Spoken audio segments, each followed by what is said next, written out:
කියලා. නැත්තම් දරුවට අම්මව අමතක වෙයි කියලා. අන්න ඒකින්ද තමන්ට කරන්න තිබ්බ අවසාන කතාව අපිත් එක්කම වාහනේ කොළඹේ නම් ආව දේව භණ්ඩාරට දීලා කලින් කතාව කවදාවත් රාජිත සේනාරත්න නොකරන ඒ අන්තිමයට කලින් කතාව කරලා වේදිකාවෙන් බැලලා යන්නේ ගියේ. මම හින්දා එතුමාත් බේරුණා. මමත් බේරුණා. අපි දෙන්නම අපේ අම්මා හින්දා බේරුණා. නමුත් මතක තියාගන්න මේ දේව භණ්ඩාර සහෝදරයාට එදා මේ ලංකා ඉතිහාසයේ පළවෙනි පාරට වේදිකාවක කතා කරගෙන ඉන්නකොට බර්ස්ට් එකක් එක පිට එක වෙඩි තියලා බස් එකෙන් යනකොට නැරුවේ. එහෙම කවදාවත් මේ රටේ ඉතිහාසෙ වෙලා නැහැ. එක්කෙනෙක් ඇවිල්ලා හෝටලයක තුවක්කුව තියලා යනවා. අනිත් වෙඩික්කරු ඇවිල්ලා බස් එකෙන් බෑලා හෝටලෙ තුවක්කුව වෙලා බස් එකේ නැගලා ඊට පස්සේ මෙතෙන්ට එනකම වෙඩි තිබ්බා. නමුත් මතක තියාගන්න ඒ පැය දෙකකට ඉස්සෙල්ලා ඒ දෙක සංවිධානය කරපු අතුල විමල ශ්‍රී ජයසිංහ මැතිතුමාට මගේ පියා කිව්වා මතක තියාගන්න මේ වේදිකාවට JVP එක මෙන්න මෙතනින් ගන්නවා කියලා හරියට මෙතනින් ගෙන්නුවා. ඒක අපි ගන්නවා කියලා දැනගෙන මරනවා කියලා දැනගෙන මැරෙන්න වෙනවා කියලා දැනගෙනවත් අපි කුඩා දරුවෝ හැටියටවත් මේ රටේ ජනතා සටන අතහැරියේ නැහැ. එදා අවසානයේදී දේව භණ්ඩාර සේනාරත්න මහත්තයා මගදී ගේනකොට මැරුණා. වික්‍රමබාහු කරුණාරත්න මැතිතුමා ඒ ගෙනල්ලා සේලයින් බෝතලේ දවස් දෙකක් යනකම් අතෙන් අල්ලන් හිටියේ මම. මොකද අපිට ප්‍රශ්නයක් තිබ්බා.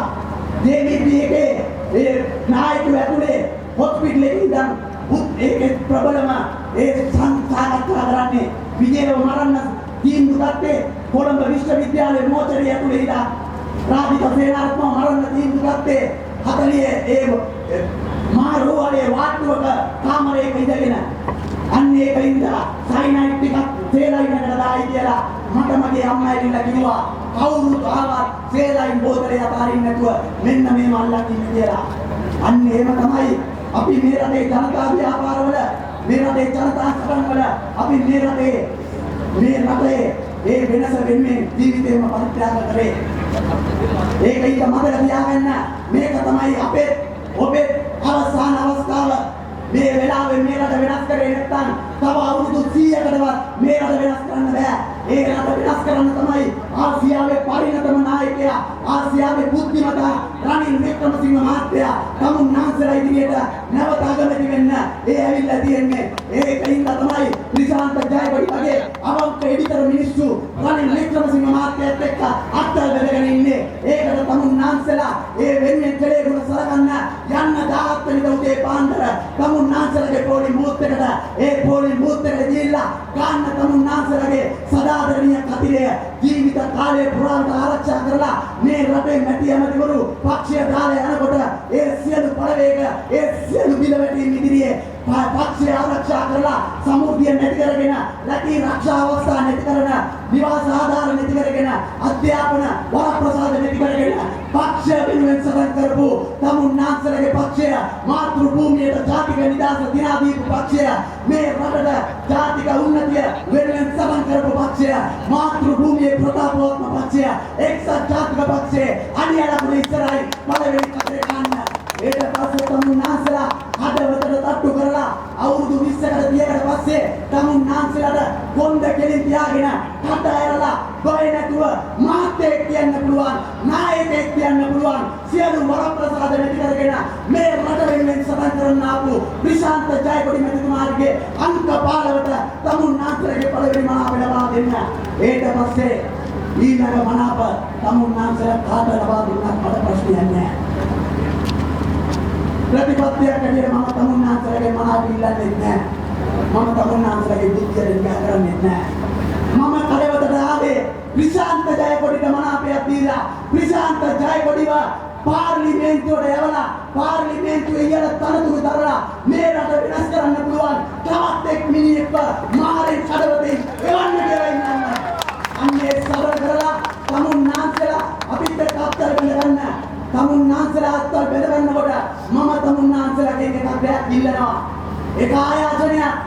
ඒ තමයි මේ තරේදී ජීවිතයක් මරණයක් අතර සටන් කරලා අවුරුදු 26කට ඉස්සෙල්ලව පලාඩිය නැති අපි මේ රටේ ඕනෑම අභියෝගයක් ඉදිරියේ කොන්ද කෙලින් තියාගෙන අපේ සටන අපි යනවා. ඕනෑම නායකයෙක් ඉදිරියේ ඕනෑම බලවේගයක් ඉදිරියේ ප්‍රතිපත්ති වෙනුවෙන් අපි නැගී සිටිනවා. අදහස් දක්වනවා, හඬ නගනවා. ඒ වෙනුවෙන් තමුන්නාන්සේලාගේ හෙට දවසේ සුරක්ෂිත අනාගතයක් බිහි කරන්න ඒ තිරසාර සංවර්ධනයක් බිහි කරලා මේ ප්‍රදේශවලට කර්මාන්ත ශාලා ගෙනල්ලා අර ඖෂධ ප්‍රතිපත්තිය ඖෂධ අධිකාරිය අපි බලාත්කාරයේ මේ ආණ්ඩුවෙන් ලබා ගත්තා වගේම අන්න ඒව තුලින් එන අත්‍යවශ්‍ය ඖෂධ නිෂ්පාදන කර්මාන්ත ශාලා සියලු ඒවා ප්‍රශාන්ත ජයකොඩි මැතිතුමාත් එක්ක එක්ව වෙලා මේ ගම්පාට මාළට කඩවතට දෙනවා කියන ප්‍රතිඥාව මම දෙනවා. ඒ දෙනවා වගේම ඒ සියලු ඒවා තිරසාර සංවර්ධනයක් තුලින් ආර්ථික ප්‍රතිසංස්කරණ කළා, සමාජ ප්‍රතිසංස්කරණ කළා, අධ්‍යාපන ප්‍රතිසංස්කරණ තුලින්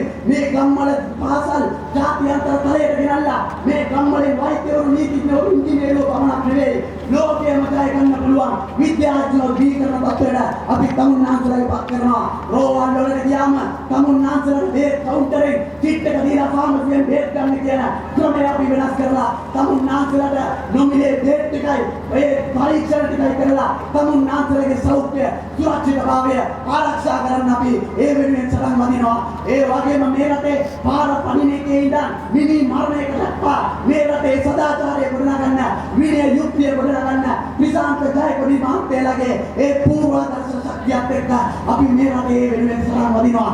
ඒ වගේම මතක තියාගන්න දේශපාලඥයන්ට තියෙන සියලු සුපිරි බලතල කෑල්ලෙන් කෑල්ල කලවලා දේශපාලඥය කියන එක මාජන සේවකයෙක් බවට වචනේ පරිසමාර්ථයෙන් අපි පත් කරනවා කියලා මතක තියාගන්න.